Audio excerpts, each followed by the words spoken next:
Hello everybody and welcome to a brand new restoration. This is a Wolseley Clearway 27-inch brush cutting mower. So it was manufactured in 1971.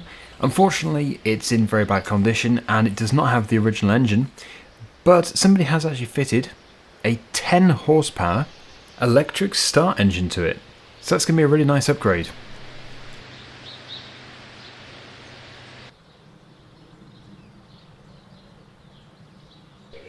To begin with, I'm just going to make a couple of checks.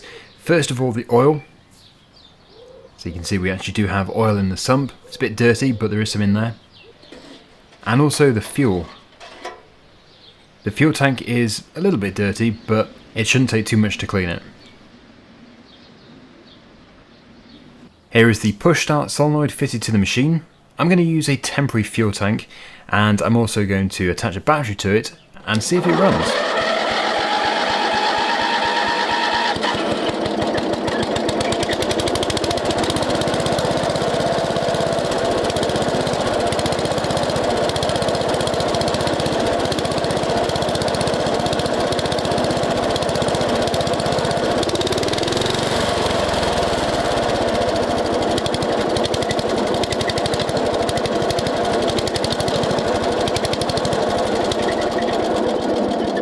As you saw there, it does run. It's a little bit rough and the carburetor does leak fuel, but the engine's going to be rebuilt and the carburetor can either be rebuilt or replaced. It's now time to start dismantling the machine.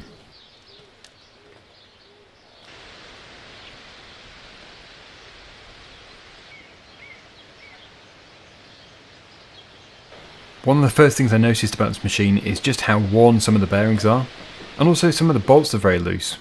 Others are very stuck.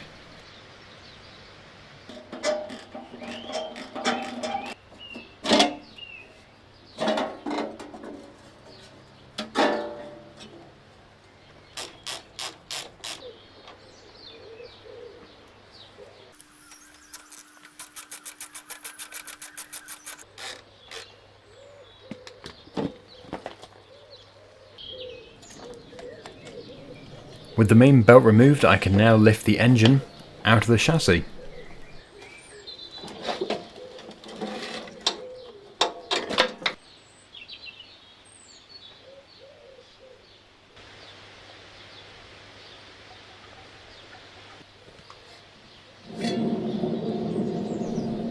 There's another very good example of just how rough some of the bearings are on this machine. And the wheels have not been removed for quite some time, so they're likely going to be stuck as well. Just using some lubricating oil here. See if I can remove them with a breaker bar. Well, so far so good. The nuts are very slowly coming off. Oh, except for that one, which was inevitable.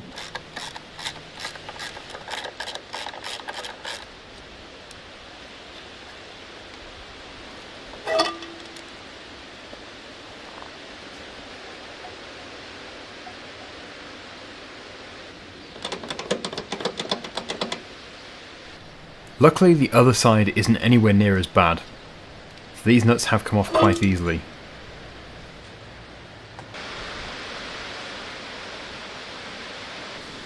The wind has really started to pick up. I think there is a storm on the way.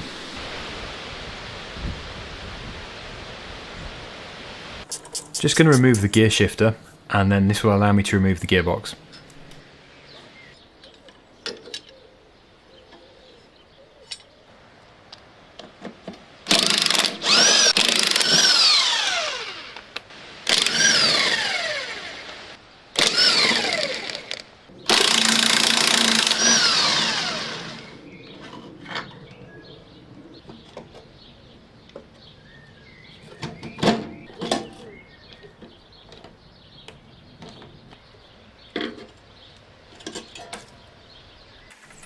With the gearbox out of the way, I can then remove the height adjustment lever and the handlebars. It's sort of all one frame. It just makes sense to remove it all together. And something which is very nice about this machine is that the height adjustment lever has not got any wear to it. It's very common to find wear, and then it will just keep jumping out of its hole, so it will basically keep dropping down to the lowest setting. That shouldn't be a problem with this machine. Next up we have the differential.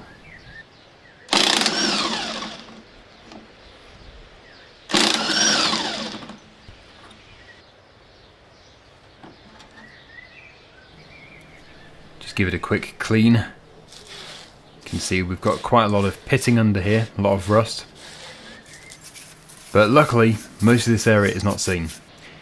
The same with the underside.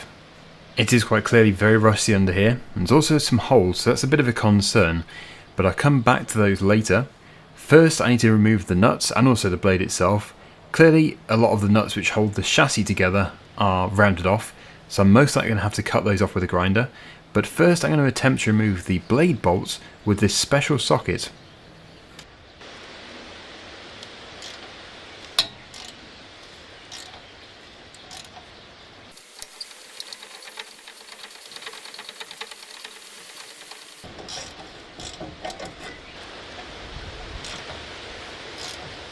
These are really nice sockets because they grip into the rounded off head, they eat into it, and it gives you the traction required to then remove the bolt. That is, of course, if it doesn't snap.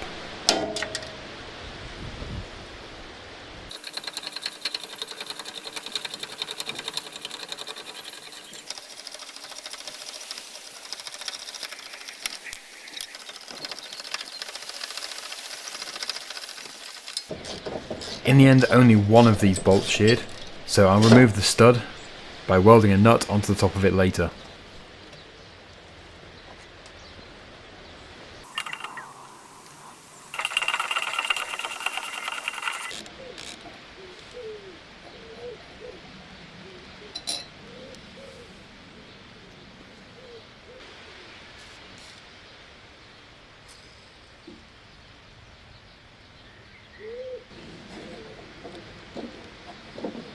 The main pulley is stuck, and there's actually evidence of somebody trying to remove it in the past. You can see how it's been pulled up on one side, probably by a hydraulic puller. So I'm going to drill 2 holes and use a harmonic puller instead.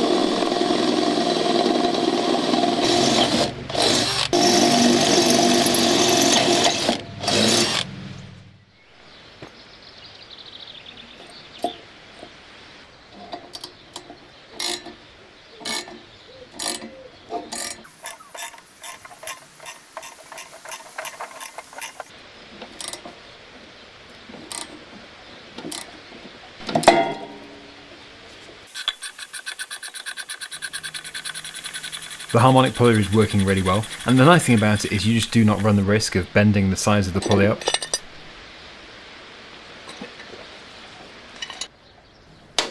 More sheared bolts. I'm just going to cut all of the bad bolts off, it's going to be so much easier.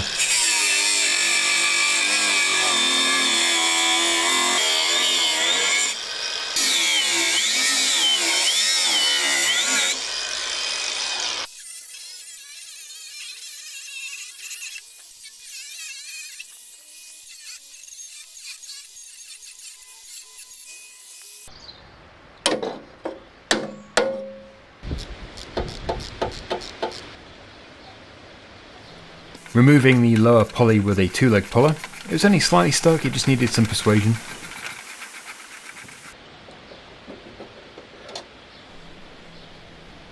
The spindle is really stuck. I'm using a 10-ton puller here, and after working for quite some time with it, it did eventually pop out of there.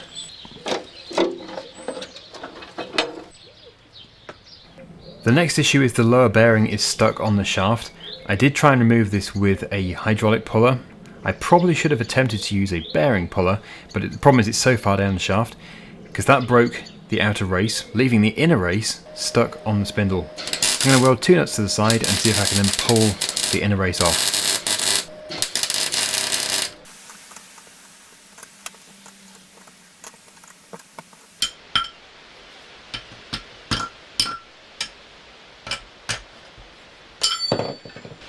That seemed to do the trick. It was probably also the heat from the welder which allowed it to expand.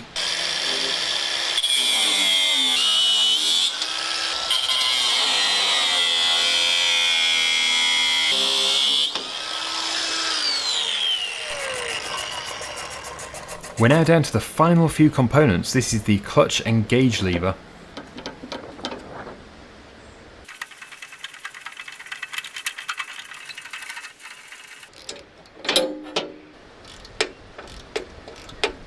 This side deflector has seen better days. The metal is rotten and the rubber part is non-existent, so I'm probably going to have to remake that later. But there we go, we've got to the stage now where the main frame can be lifted off the deck, and I'm going to have this sandblasted so I can see exactly where all of the holes are. First though, I'm just going to cut out the worst parts.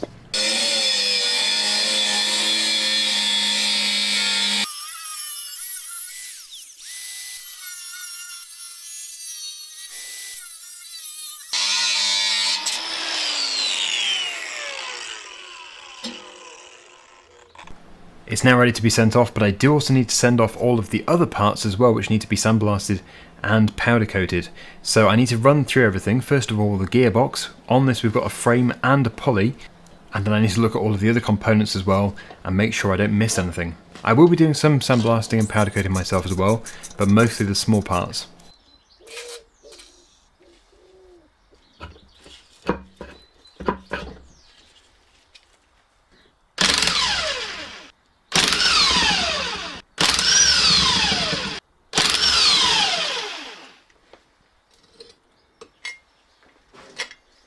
Onto the engine, and this does have a few components that need to be sandblasted.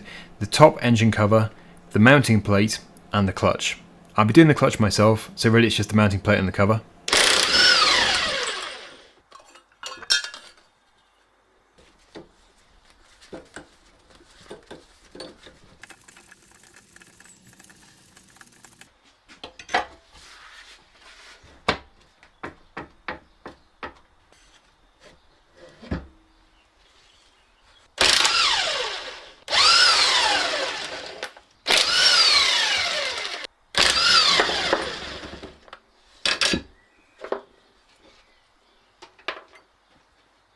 The main frame and handlebars need to be dismantled. It's made up of multiple components.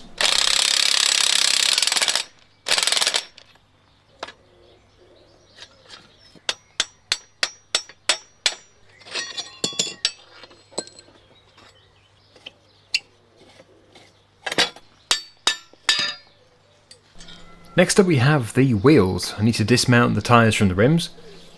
As you can see, these tyres are in really bad condition.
And there we have it, that's all of the parts ready to be sent off for sandblasting and powder coating.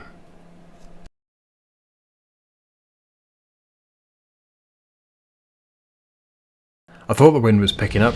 It is that storm I mentioned.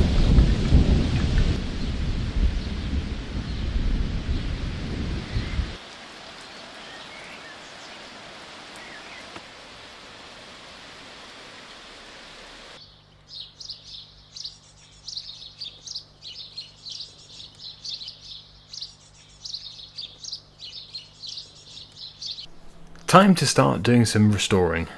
First of all, the differential. Quite clearly it's very rusty. Most of the parts are seized onto the shafts, so they will need to be quenched, but first I need to split the assembly.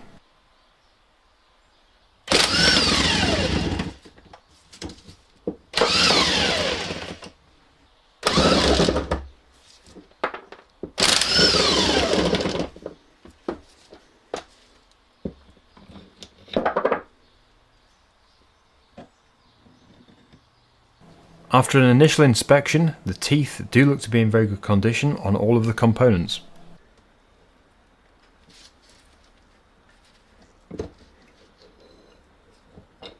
Onto the quenching. So what I'm going to do is heat up all the parts and then drop them into a bucket of cold water, and that should hopefully crack the rust which is holding them in place.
With all the parts disassembled, I can now clean everything.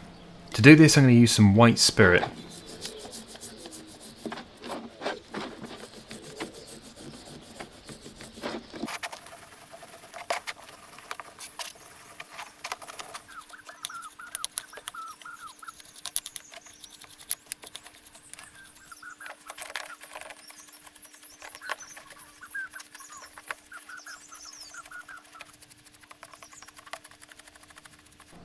I can now reassemble the differential, and I'm going to use some fresh grease.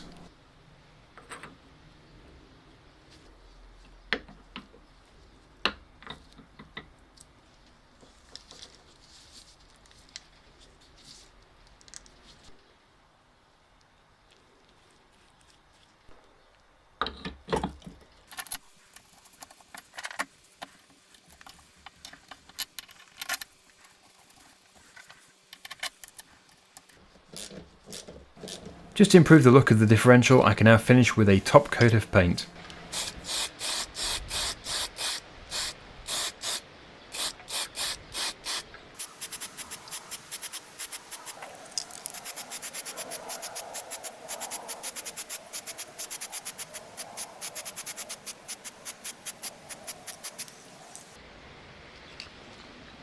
The deck has returned from being sandblasted, so it has revealed all the perforations, and to be honest, I'm not really too disappointed with this. I think it's much better than I was expecting. I can now weld the holes up.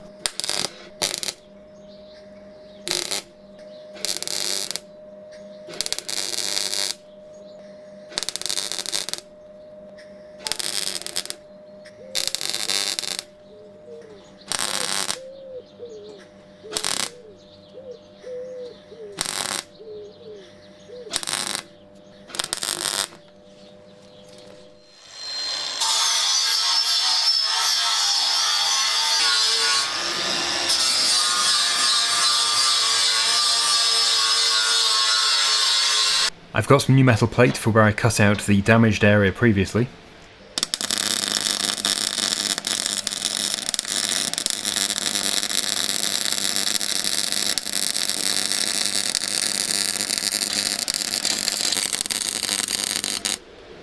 After it's all been ground back, there will still be a few little imperfections and dents, so I'm going to use some filler just to really improve the overall look of the deck.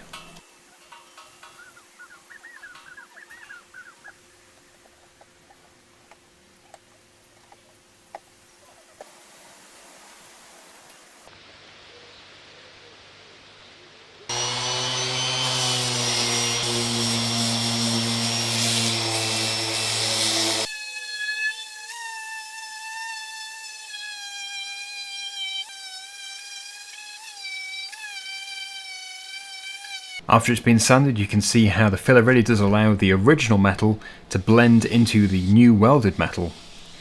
I'm just going to clean it with some acetone and then give it a coat of primer. After that it can have its top coat.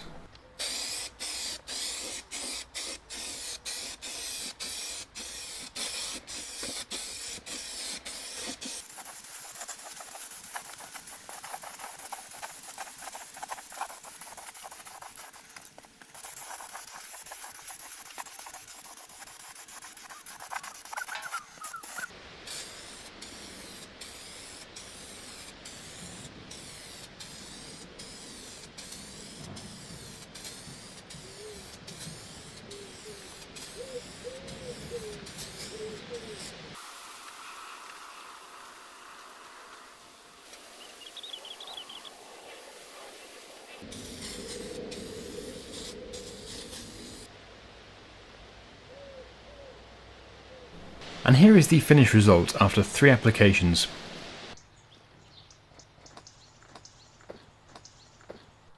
So the deck shell can now be put to one side for later. It's time to start restoring the 3-speed peerless gearbox. So first of all, I'm just going to very simply dismantle it.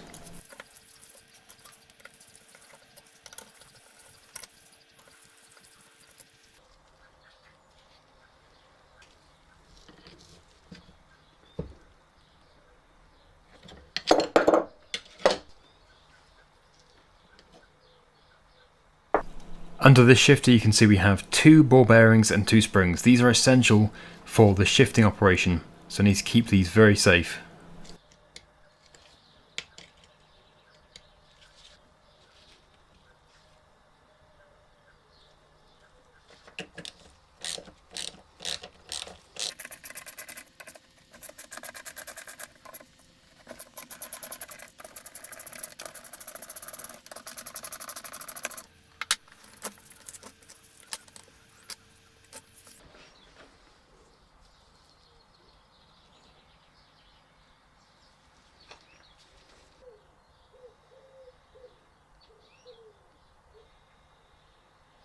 Looking inside the gearbox, you can see it's quite dirty. Maybe a bit of water's got in, but overall it's not too bad. There's no metal shavings and all the components look to be in good condition. The shifter forks also seem to operate correctly.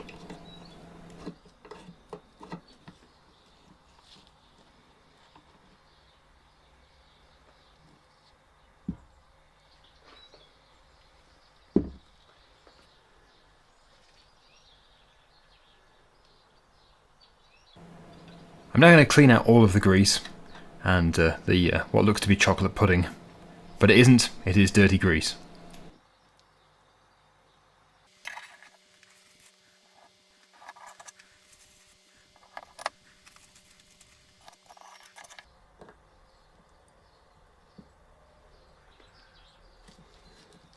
I'm just attempting to remove the input gear, but it does seem to be very stuck. So I'm going to remove the circlips on the top and then press it out.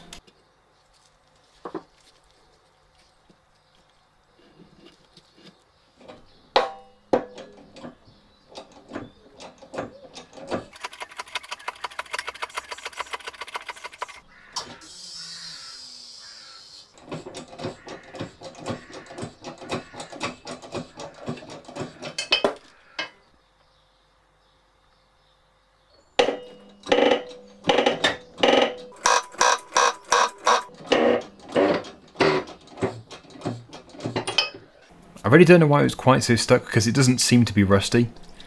But now it is out, I can clean everything thoroughly with white spirit.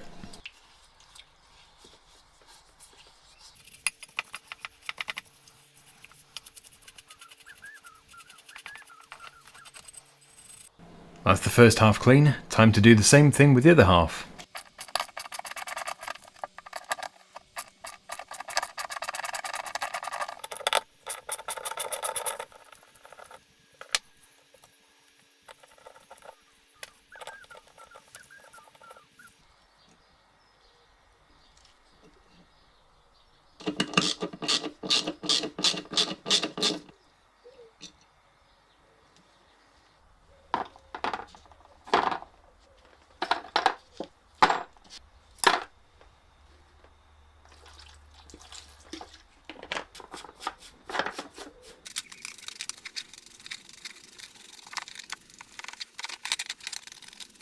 The two halves can now have an application of primer, but I'm not going to do the top coat until the whole thing has been assembled, otherwise I might mess up the paintwork whilst reassembling it.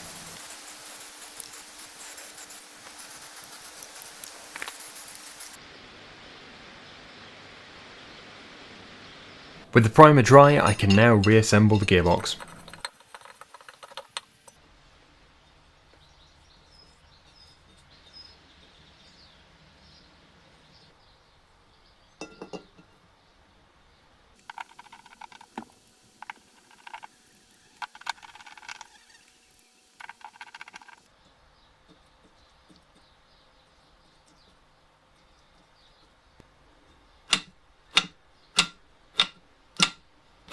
I'm going to install two brand new roller bearings for the input shaft.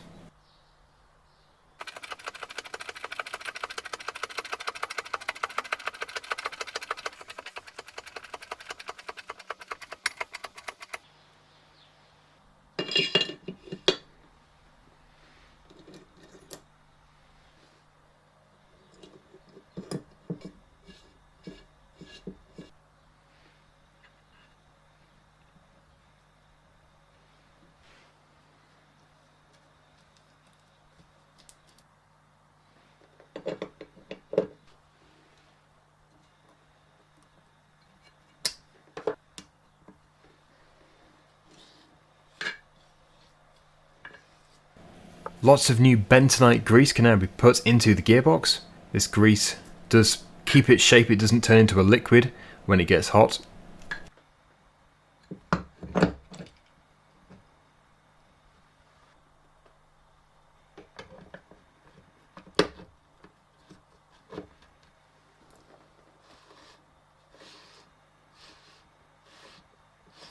And it's very important to give everything a really good thick coating of grease. To keep all of this in and to keep water out, I'm going to put a thin gasket sealant around the outside.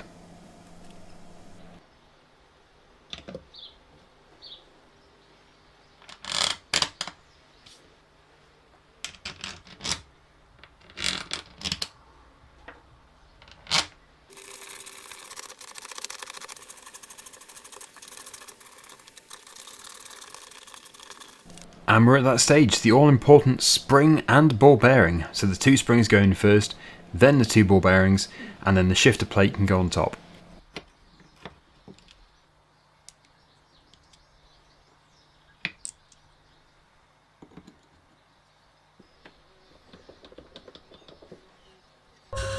We're almost there, just got a little bit of sandblasting to do on the shifter plate cover.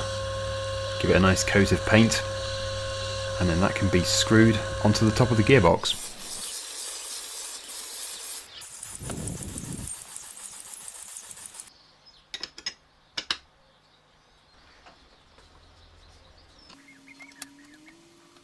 It's always worth giving everything a test before it's fitted to the machine. So you can see it is functioning correctly, it's shifting between all of the gears.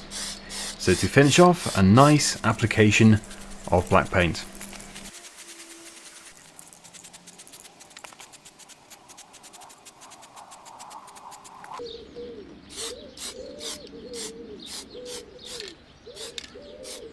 Good news, all of the parts have returned from being sandblasted and powder coated, and I'm very impressed by them. I think they look brilliant, so these can be used later on. Now though, we must restore the engine.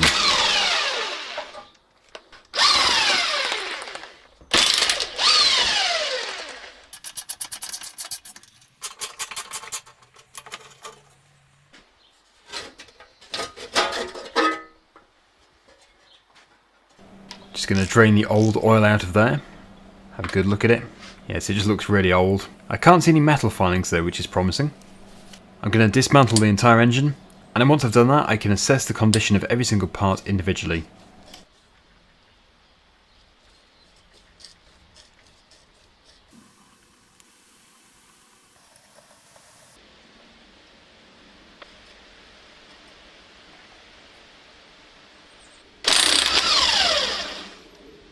Removing the flywheel.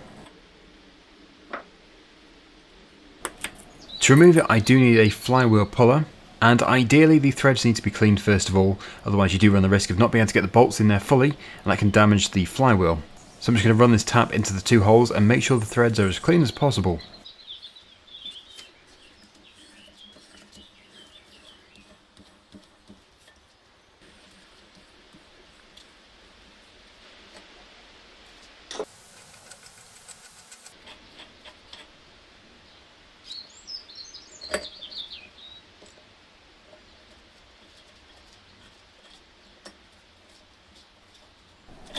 The flywheel puller can now be used, and it should be able to pull the flywheel off the engine safely.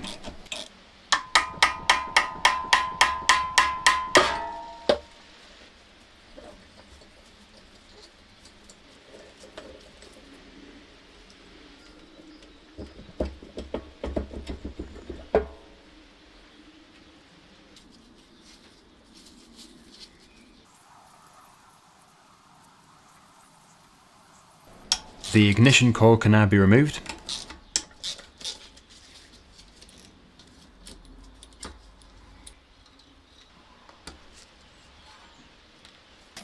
The starter motor.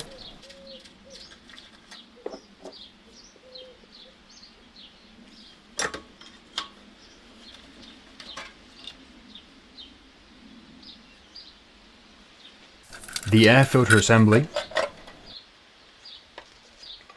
The muffler, just knocking these tabs back so I can remove the bolts.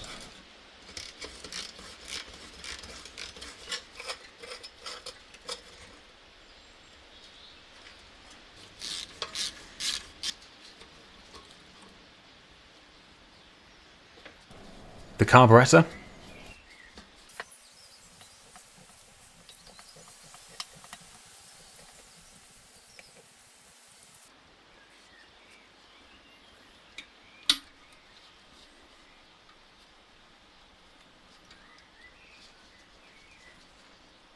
The throttle control assembly,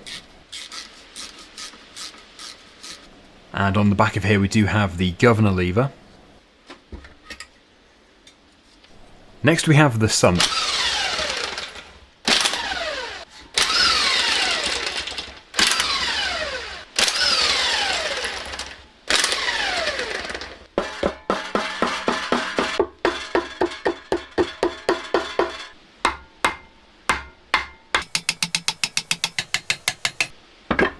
As expected, very dirty looking in here.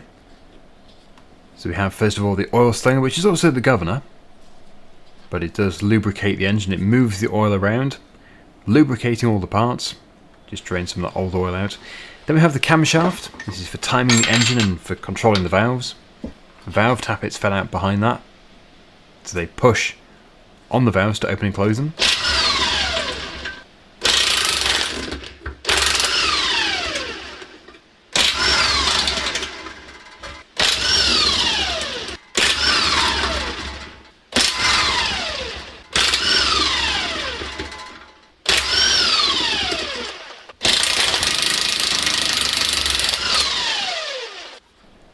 The cylinder head, always interesting to look behind here. You can see we've got some carbon, bit of oil, not too bad, although there is much more oil actually in the bore, so this could be because of worn rings or a worn bore. Disconnecting the connecting rod from the crankshaft, there are 2 locking tabs which need to be knocked back, and then the bolts can be removed.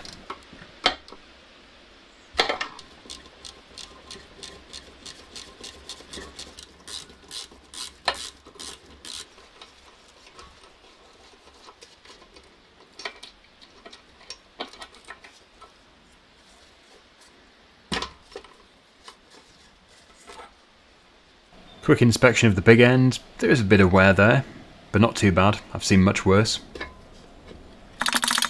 Removing the piston. Always a bit stubborn, especially if there's carbon around the top. And removing the crankshaft. The crankshaft does look very good. Can't really see any wear on there. Unlike the bore, which is scored and really does explain why there is oil in the bore. The breather cover, or valve cover. Next part to be removed.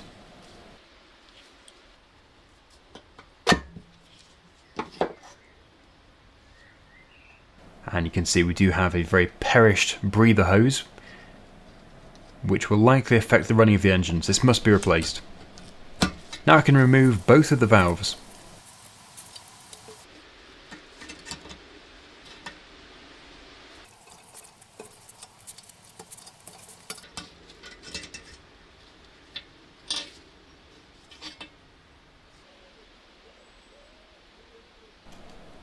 We're almost there, just a few odd parts left to remove before I can thoroughly clean the crankcase and all of the internal parts.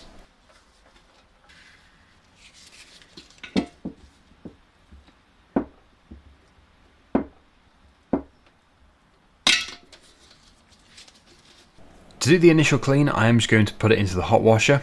It should really take off all that surface grime.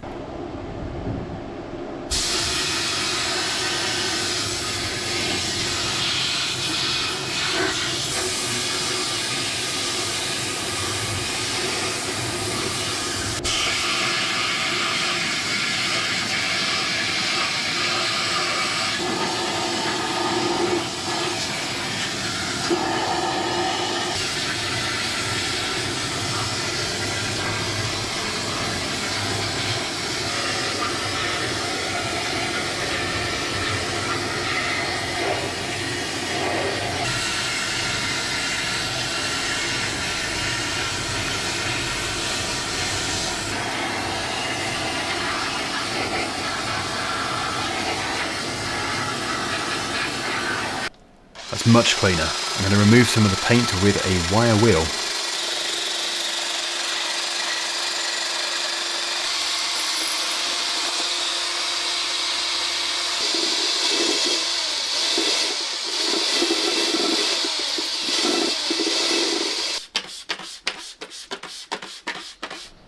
A quick rinse. It's going to have several washes though.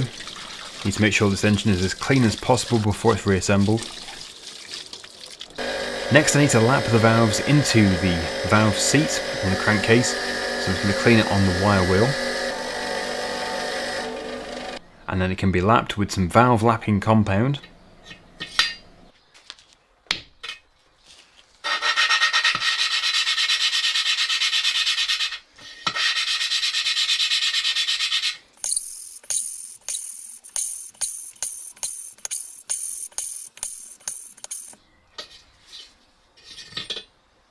You can see that nice clean ring without any pitting in there. Needs to be a good seal.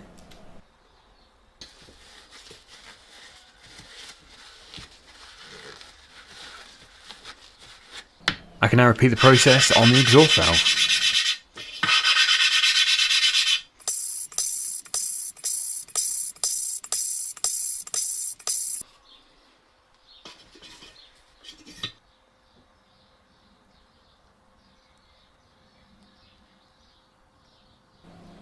So onto the bore. I'm going to very lightly hone it. I really do not recommend doing this though, because this is actually an aluminium bore engine. It does not have a cast iron sleeve, so it shouldn't really be honed.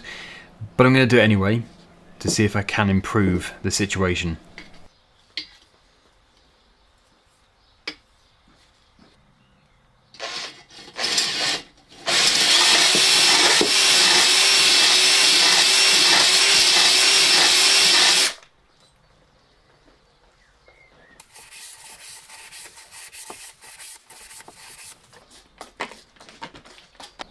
Well, definitely an improvement. This should hopefully reduce the amount of oil that passes by the rings. And one last job before I can clean the crankcase again thoroughly, and that is to create a nice flat surface on the head. Just using some sandpaper here on a granite block.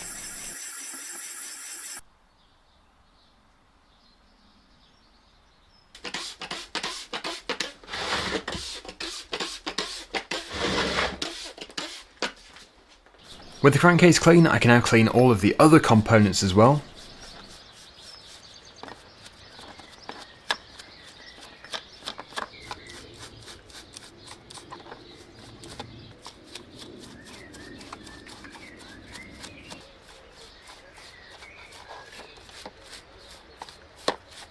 Removing the old piston rings, I'm going to take one of these and measure it in the bore to see if it was actually out of spec.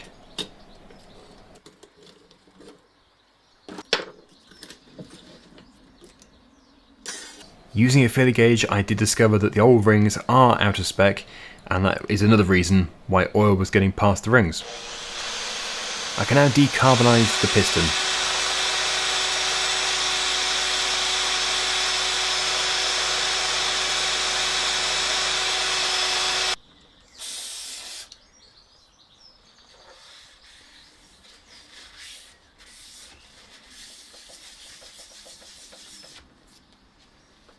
Now for the new rings. I've got the standard ring set.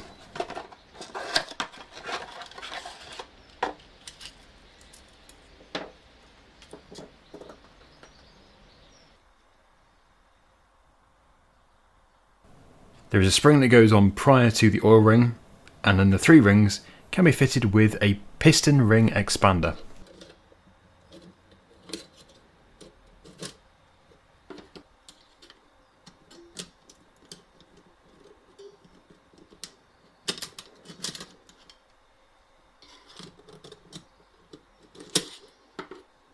What I'm doing here is just ensuring that the ring gaps are evenly spaced. They do not want to be aligned. The engine can now be reassembled, starting with an oil seal.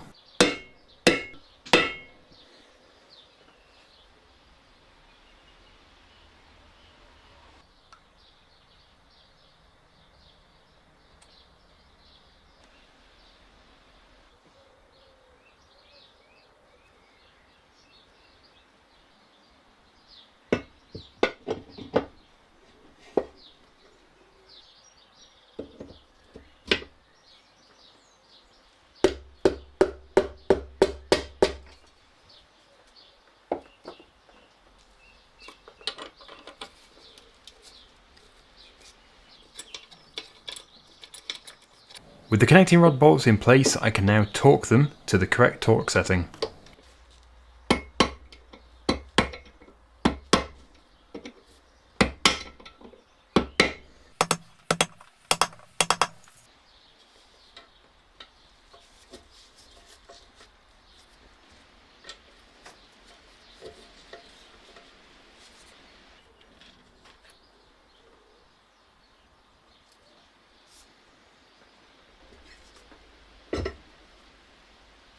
Here's a close-up view of the timing marks on the camshaft and the timing gear.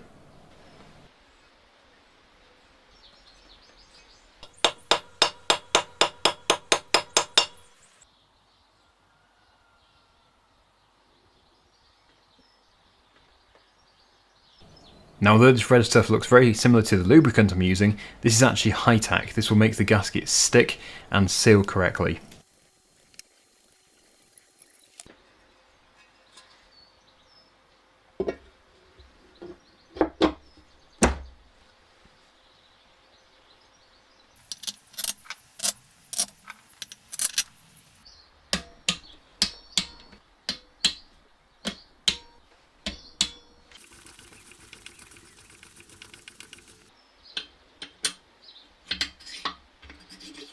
Before I fit the valve springs, I'm just going to check the valve clearances. If the clearances are incorrect, then the engine will not run correctly, if at all.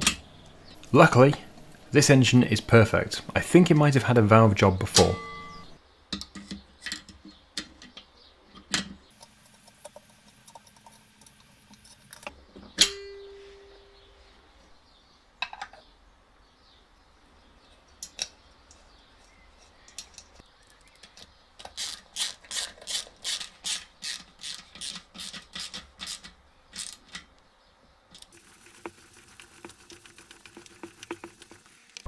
Well, that's the engine all turning over nicely. Now I need to fit the head, but first of all the head bolts need to be sandblasted. I can then use a thread cleaning dye, and I'm going to use some cold blue to basically give them some protection prior to me painting the whole engine.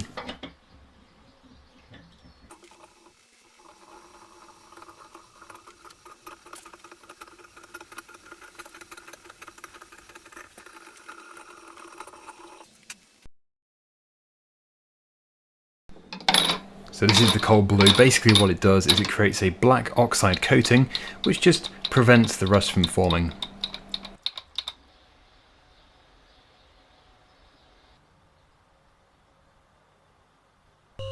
A quick sandblast of the cylinder head, and then I can put it onto the granite block again like I did with the crankcase, and I can put a nice flat surface on that as well.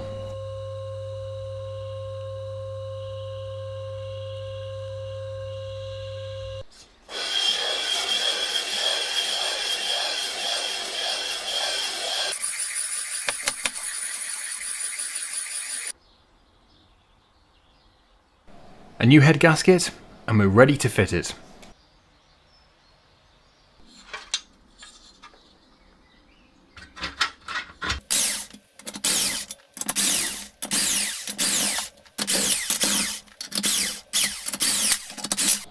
Again, similar to the connecting rod bolts, I'm just using a torque wrench to torque the head bolt.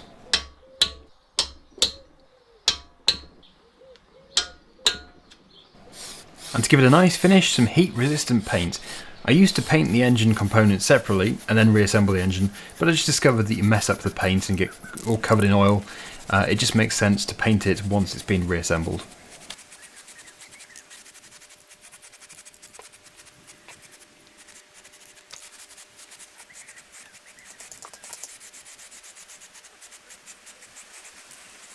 Just using some evaporust to dissolve some of the rust on the flywheel.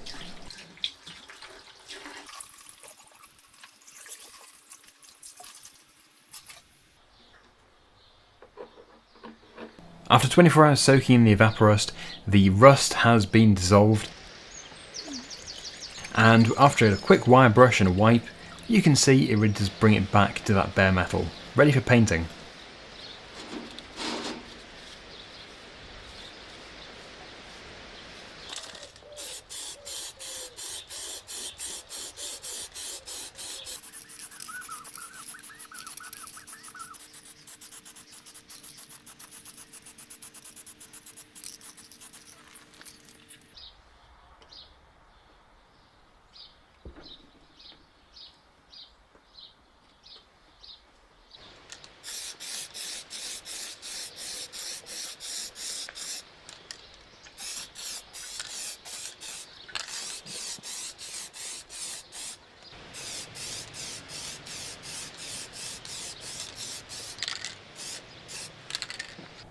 The flywheel can now be fitted again with a flywheel key.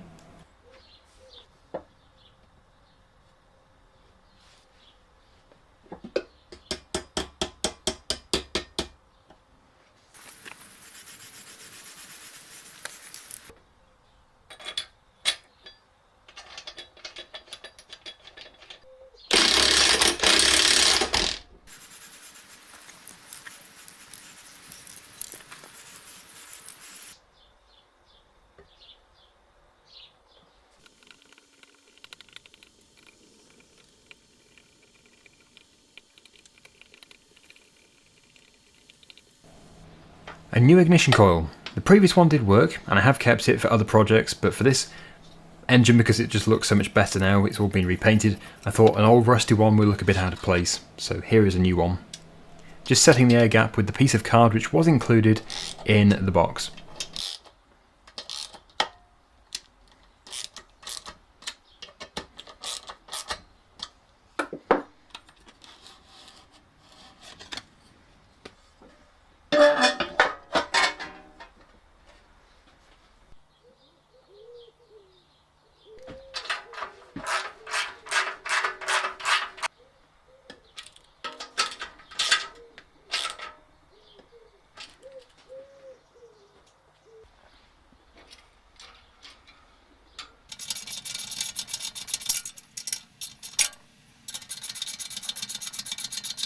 Also a new carburetor. I wouldn't normally fit a new one, but there's two reasons why. Firstly, the old one did have damage. Basically where the casting was for the screw, for the air filter box, that had all sheared off. But secondly, I actually used it on a previous project.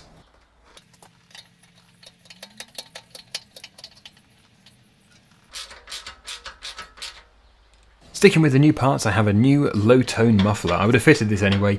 I just think a new muffler, especially the low-tone ones, are worth fitting.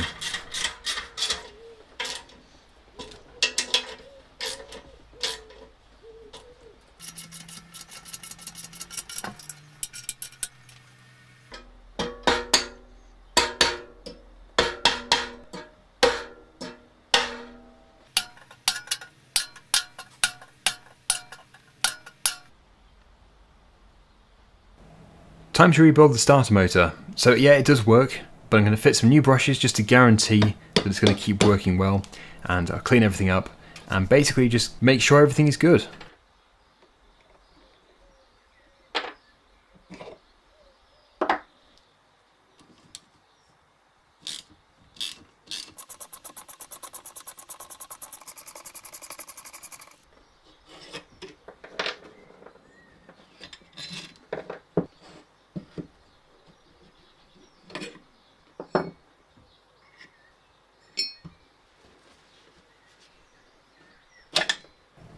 The armature is a little bit rusty, so I can clean that.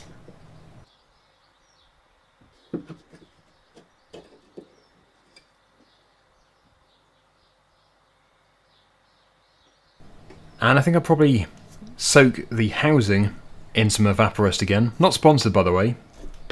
Just quite impressed by the results.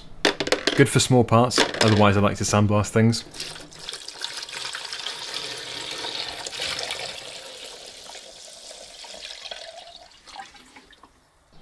Here's a closer view of the armature. Seems to be in good condition overall, but quite dirty. Even has cobwebs.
With all the parts cleaned and painted, it's time to reassemble it.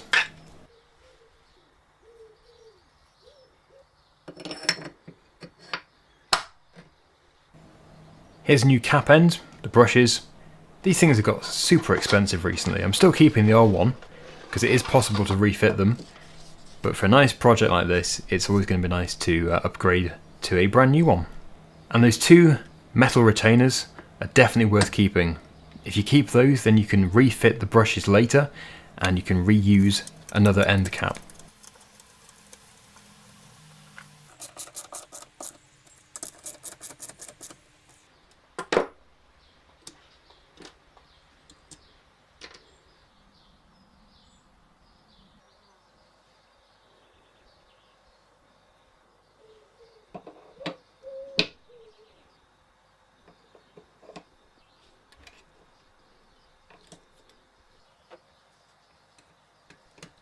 That's the starter motor almost finished. One more thing to do though, and that is to put some power to it and run it in with no load.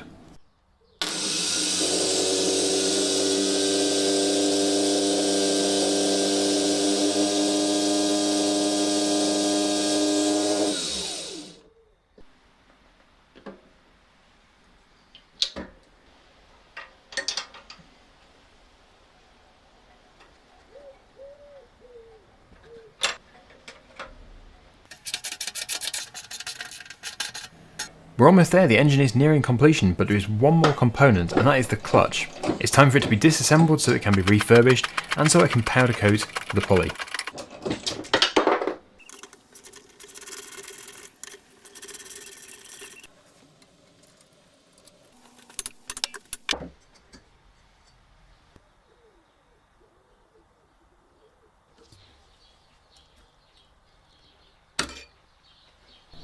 Pressing out the old bearings.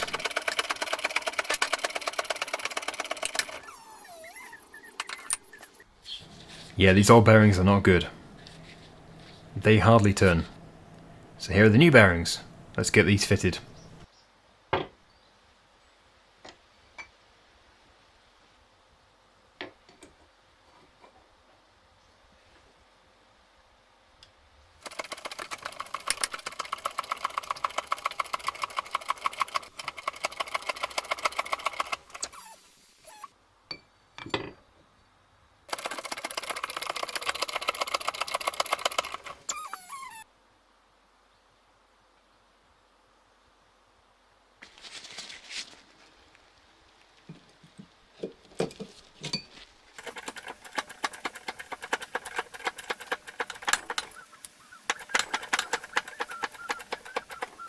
It's worth pointing out that what is most likely a date code is stamped on the clutch, the 18th of February 1971. Now before I can continue with the clutch, I actually need to disassemble all of the other parts that still need to be powder coated. So I'm starting off with this belt tensioner, which is for the drive system.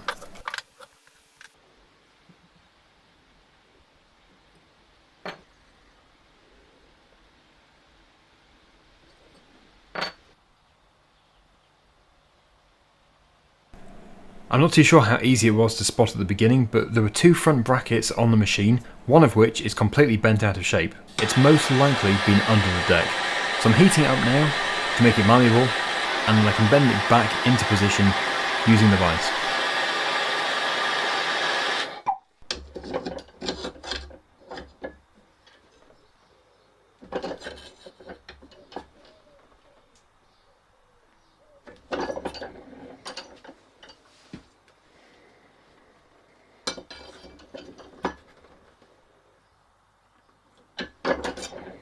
You can see that's now looking much better. Also, the rear deflector bracket was completely rotten, so it's time to remake that.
And there we have the finished bracket.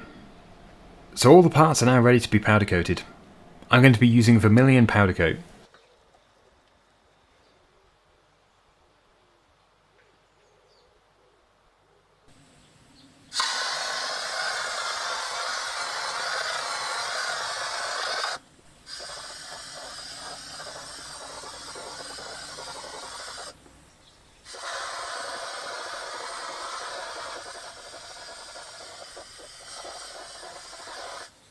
Here's a selection of some of the parts which I'm in the process of powder coating. They're just waiting for the oven to heat up.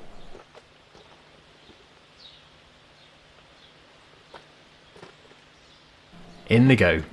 So they're baked for 10 minutes at 180 degrees Celsius.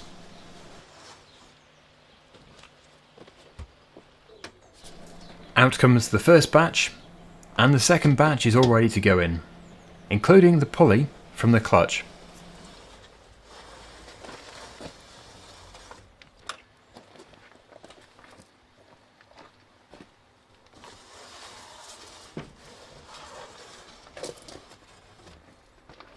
And last but not least, the fuel tank.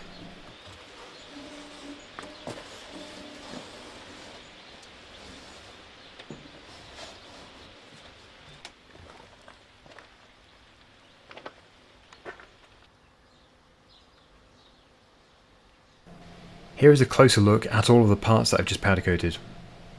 It's always very satisfying seeing the finished result.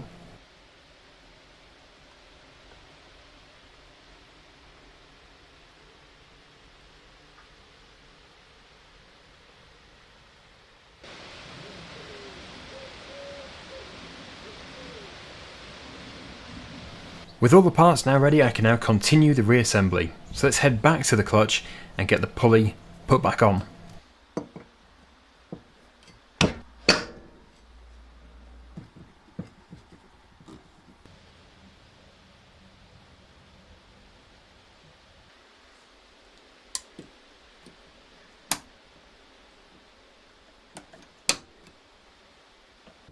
Before the clutch can be fitted, the engine mounting plate needs to be put on first, so I'll just bolt that on using 4 bolts.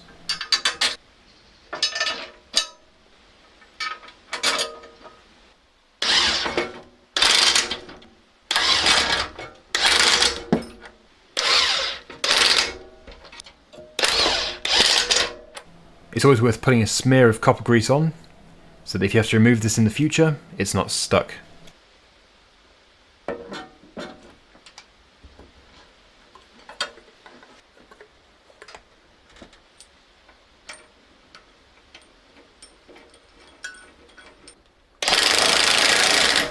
And there we have it, the clutch is fitted. Let's move back now to the bracket that I made. I need to fit the rubber deflector.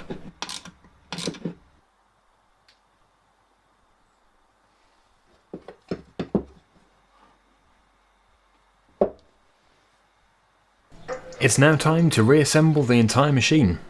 First of all the large holes need to have rivet nuts fitted into them.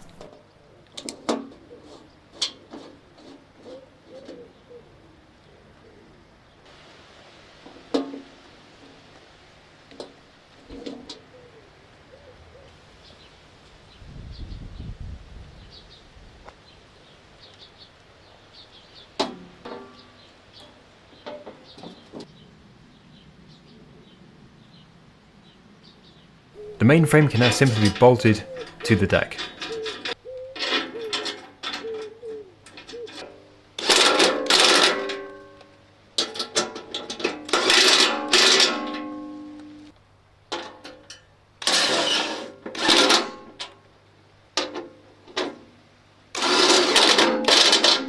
Up next is the spindle, but remember that sheared bolt?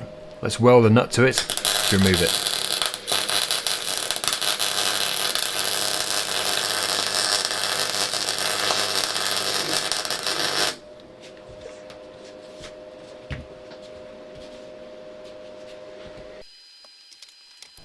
The good thing about this method is the heat from the weld also does help to break the rust.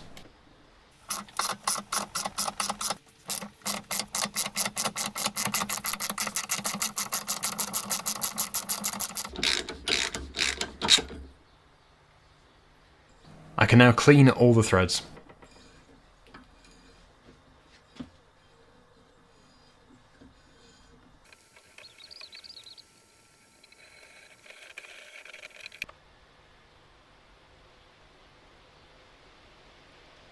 After a quick coat of paint, it's ready to be refitted into the main spindle housing, with new bearings of course.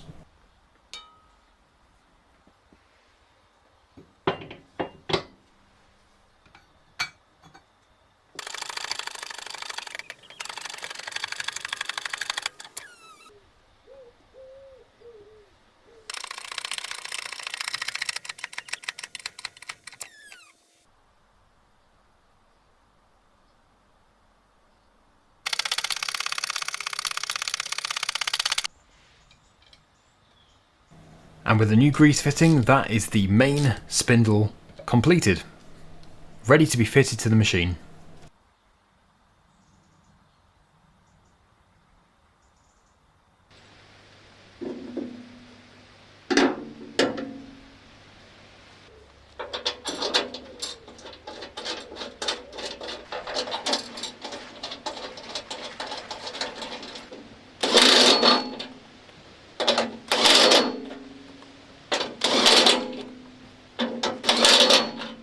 At this stage it's always nice to get the machines on their wheels as quickly as possible, so I'm just dismantling and refurbishing the front wheels first of all.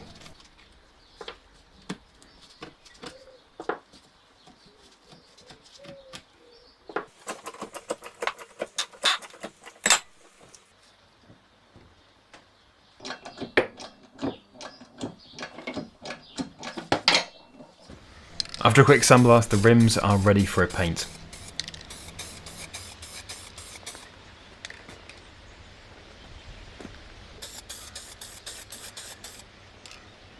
And now the wheels are ready for reassembly.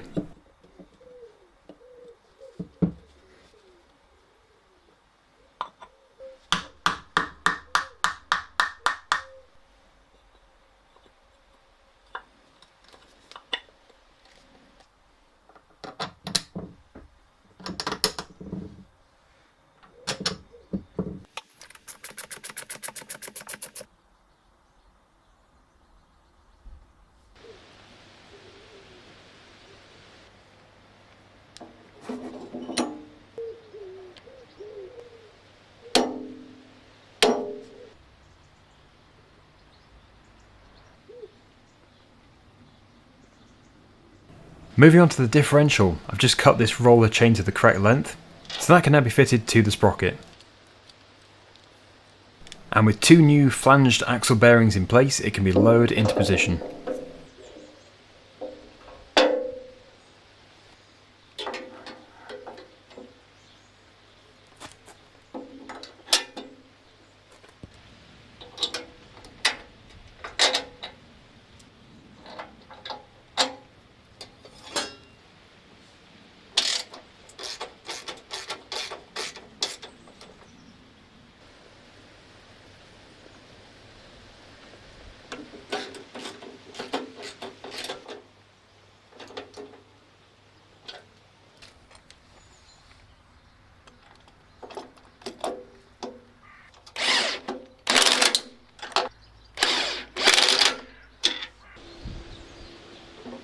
Now the 2 side brackets, the 2 skid plates, can now be put on, but of course I did weld the 2 plates to the deck, so I'm going to have to drill some new holes.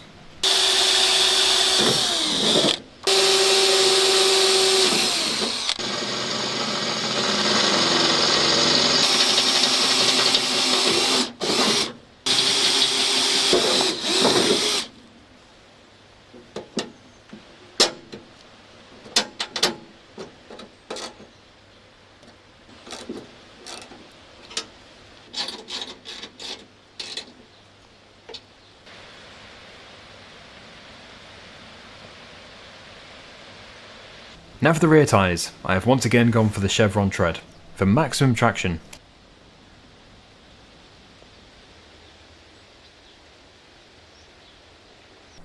Mounting the tyres to the rims.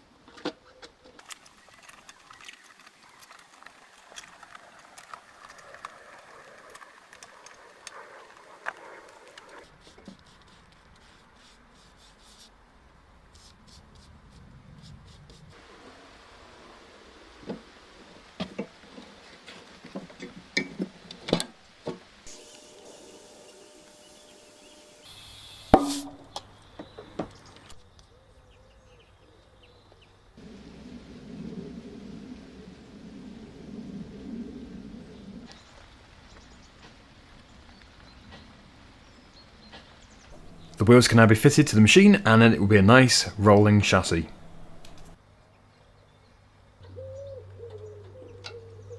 Well, it will be soon. Just got to get it on its side so I can fit the blade and the main disc. The blade actually was in very good condition. I don't think you can even buy replacement blades anymore, so it's a good job this one was good.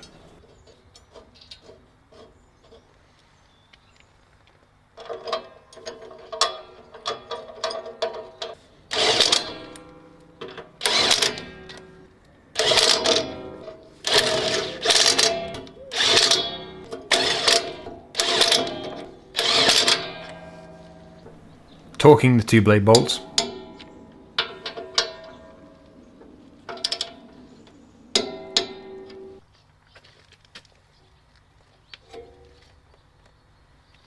And now back on top, need to fit the lower pulley and the belt tensioner.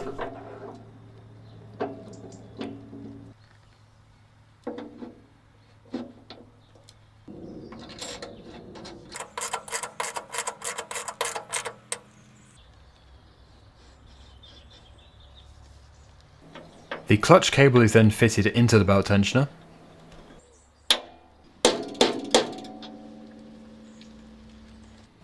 And now the frame can be slotted into place.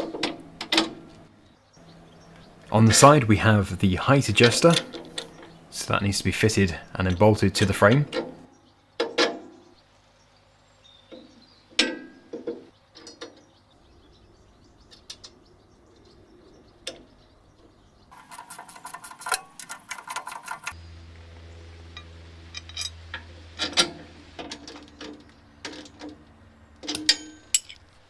And then on top of all the frame we have the handlebars.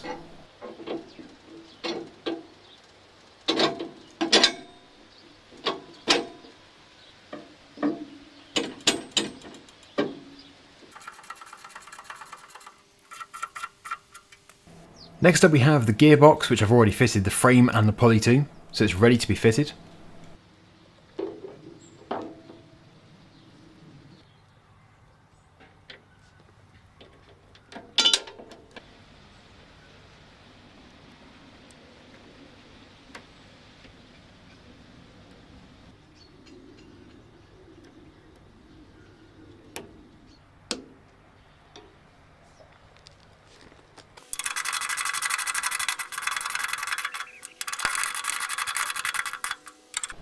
And now there's just several different linkages that need to be fitted throughout the machine.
Before I can fit the tank, we do have this old fuel filter bowl, so I am going to get that cleaned up.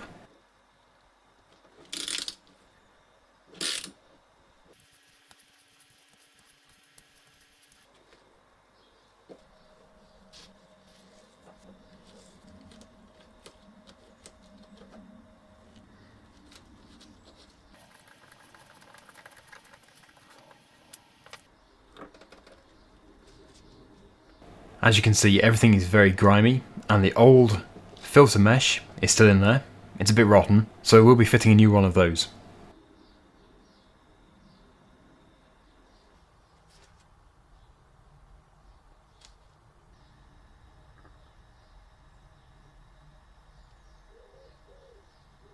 To try and clean this, I'm going to use some tar and glue remover.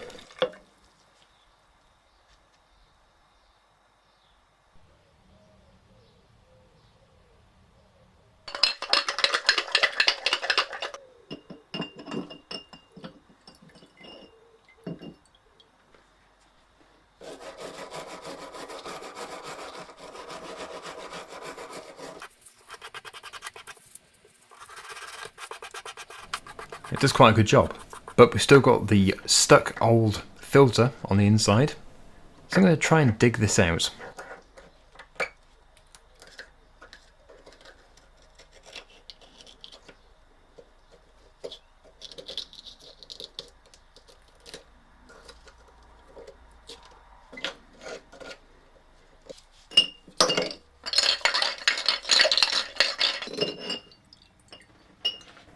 I will use an ultrasonic cleaner to give everything a much more thorough wash.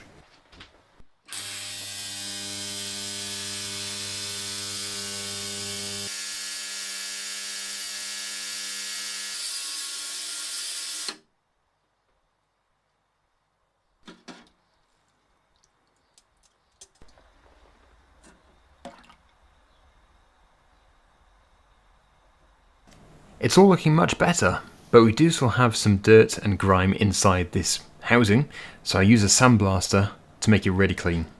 And as you can see, the results after sandblasting are quite spectacular. But it does need to be protected because these will just corrode, so I'm going to use some petrol resistant lacquer.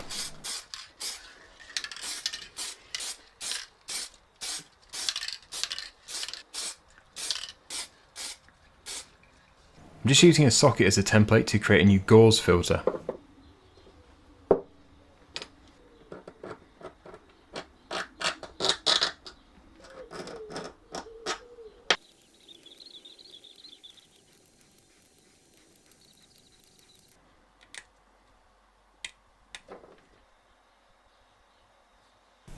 The new filter and the gasket.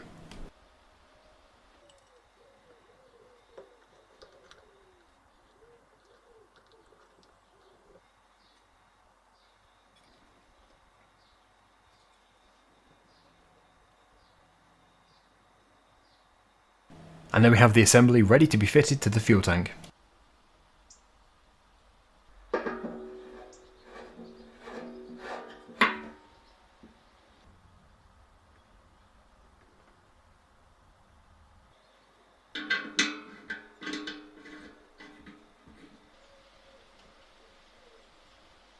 The fuel tank can now be fitted to the machine.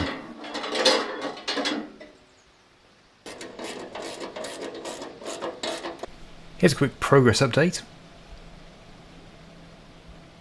And now it's time for the engine to be fitted.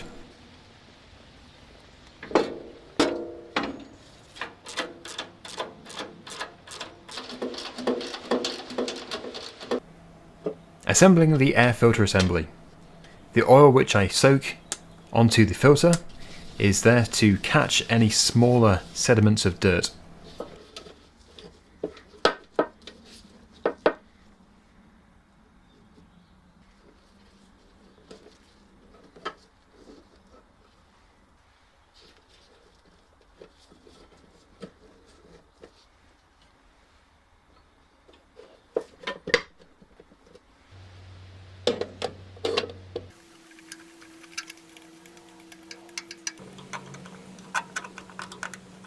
The main pulley and the belt.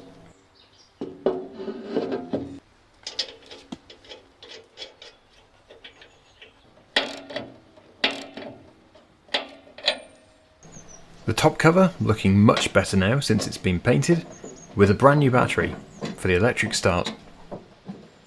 Talking of electric start, I have the new solenoid switch and the new wiring.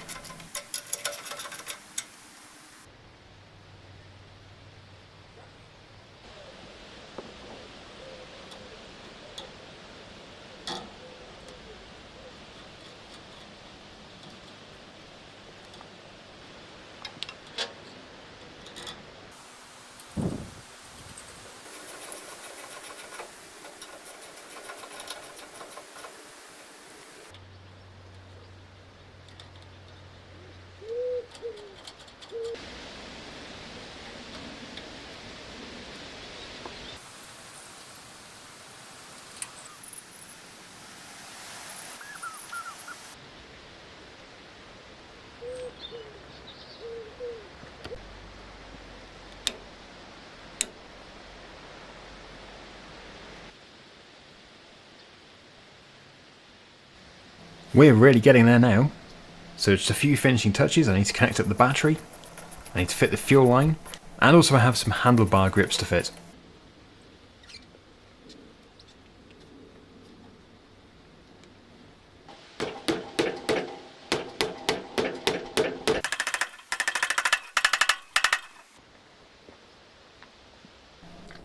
No project would be complete without some decals, so I just created this main one for the top cover.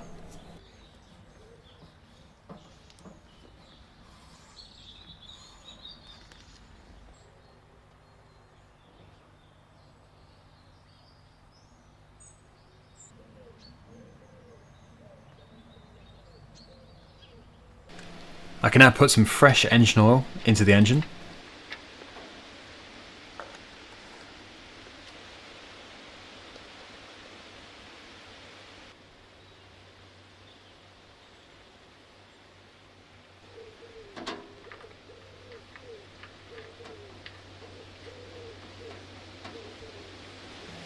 And some petrol into the fuel tank, and that is the project completed.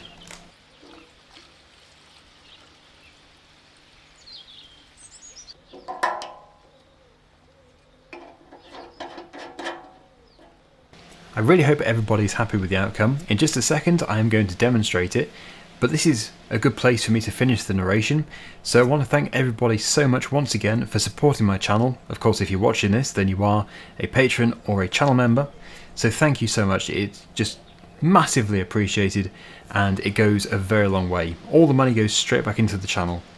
So, until the next one, thank you for watching, and I'll see you again soon. I hope you enjoyed the demonstration.